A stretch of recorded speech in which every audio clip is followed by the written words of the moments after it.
Oi pessoal, tudo bem? Outra vez estamos aqui para tratarmos de assuntos relacionados a direito administrativo voltado para concurso.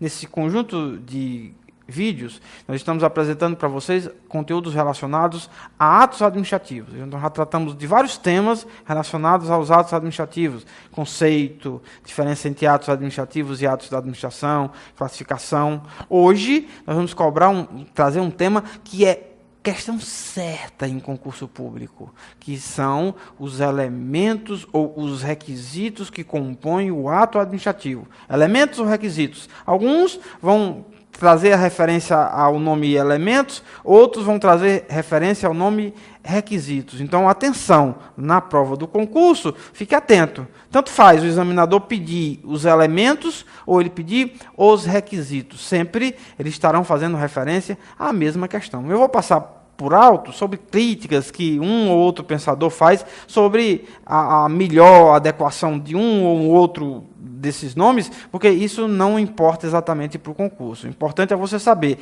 elemento e requisito dizem referência à mesma coisa. Quais são os elementos que compõem, quais são as partes que compõem um ato administrativo?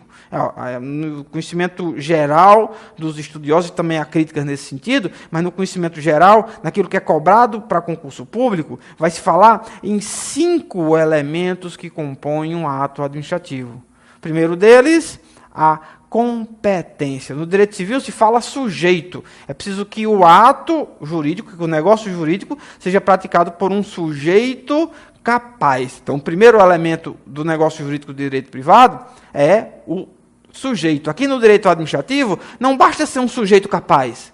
É preciso que ele tenha, esse sujeito, a qualidade da lei. É preciso que esse sujeito tenha sido autorizado por lei, pelo sistema jurídico, a produzir aquele ato. Então, na linguagem do direito administrativo, nós não vamos falar do sujeito, nós vamos falar da competência. Mas a competência é o sujeito do ato. É perguntar quem é competente, é quem praticou o ato administrativo. Só que, no âmbito do direito administrativo, não é qualquer sujeito que pode praticar, não é só o sujeito capaz, que seja civilmente capaz, que pode praticar o ato administrativo. Além disso, é necessário que ele seja competente, que na nossa linguagem de direito administrativo quer dizer o seguinte, que a ele tenha sido atribuído a condição legal para a prática daquele respectivo ato. A lei tem que lhe atribuir o poder para praticar o respectivo ato administrativo. Competência é isso.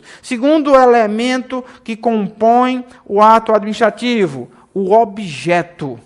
Ora, é preciso que este ato administrativo crie alguma coisa, um direito. É preciso que esse ato administrativo modifique alguma coisa, um direito.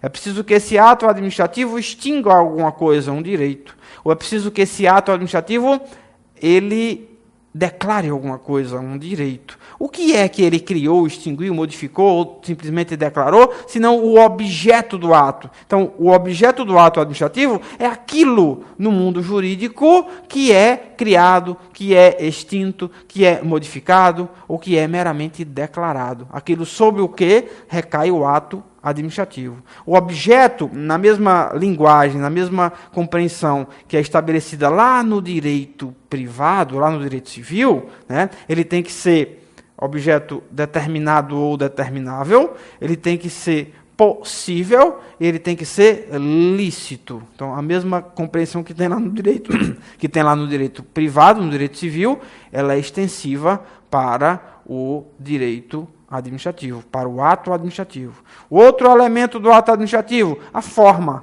Enquanto no direito civil se diz que a forma é livre, no direito administrativo a compreensão é distinta. A forma do ato administrativo é a forma estabelecida pela lei. É uma compreensão própria do princípio da legalidade.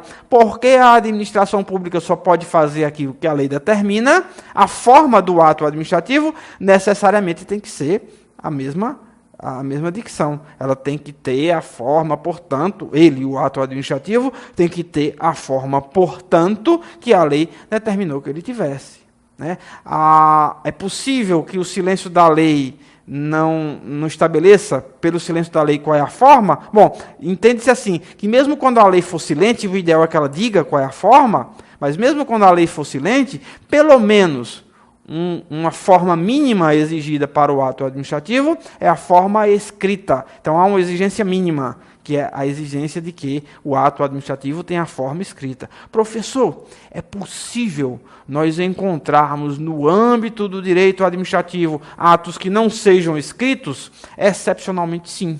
Mas são exceções à regra. A regra é que ele pelo menos seja escrito. A regra é que ele tenha a forma estabelecida pela lei. Mas haverão hipóteses em que atos administrativos serão praticados sem a forma escrita. Exemplo, todos os estudiosos vão tratar aqueles sinais feitos pelos guardas de trânsito na condução, na orientação do trânsito em geral. O semáforo de trânsito, as placas de trânsito, todos são exemplos de atos administrativos não escritos, mas compreendidos dentro de uma circunstância excepcional, porque a regra é que, pelo menos, eles sejam escritos. Um outro elemento ou um outro requisito indispensável para o ato administrativo é o motivo. O motivo é o fato da ordem natural que deu ensejo à prática do ato administrativo. Então, o motivo é um fato. Então, todo ato administrativo tem que ter fundamento em um motivo, em um fato de ordem natural que foi produzido. Este motivo não necessariamente tem que ser exposto. Então, há uma diferença muito cobrada em questão de concurso. Diferença entre motivo e motivação. Todo ato administrativo tem motivo. Nem todo ato administrativo, contudo, terá motivação. Então, afinal, qual é a diferença entre o motivo e a motivação? Diferença importante. Motivo é o que eu acabei de falar, este acontecimento de ordem fática, aquele fato que justifica a produção do ato. Este é o seu motivo. A motivação diz respeito à exteriorização do motivo. Então, a motivação é o ato por intermédio do qual a administração pública diz qual foi o motivo. Então, por isso que eu trouxe a distinção. Todo ato administrativo tem que ter um motivo, mas nem todo ato administrativo será motivado. Em geral, principalmente quando estamos diante dos atos discricionários, e sobre ato discricionário nós já trouxemos algo quando falamos da classificação. Quanto aos atos discricionários, se diz que parte deles, pelo menos, não precisa ser motivada.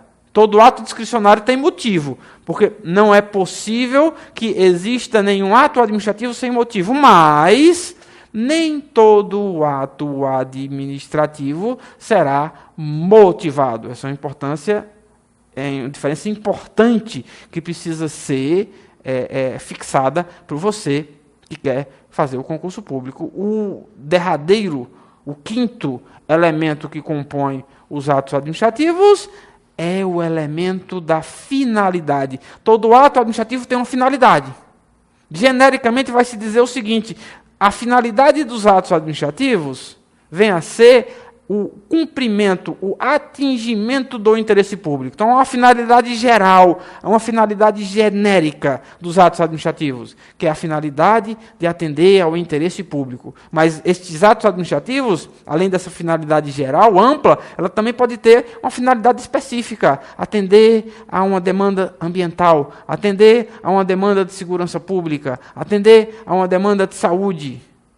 Mas todas essas demandas dizem respeito a um interesse maior, que é a atenção de que o ato administrativo atenda ao interesse público. Então, o interesse público é o interesse geral, é a finalidade geral de todo ato administrativo. Quando trata-se da teoria do desvio de finalidade, que é uma das hipóteses do abuso de poder, se está falando exatamente disso, daquele ato administrativo que não atende ao interesse público. Então, estão aqui os 5 elementos que compõem o ato administrativo. Estou aguardando você no próximo vídeo. Até lá, um abraço.